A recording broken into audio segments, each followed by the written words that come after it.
Hi!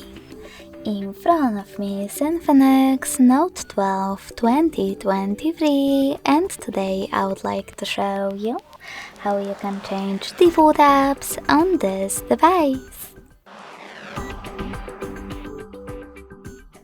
You need to begin by installing your new defaults. I already did that, so I can go into settings right away. In Settings, scroll down to access App Management.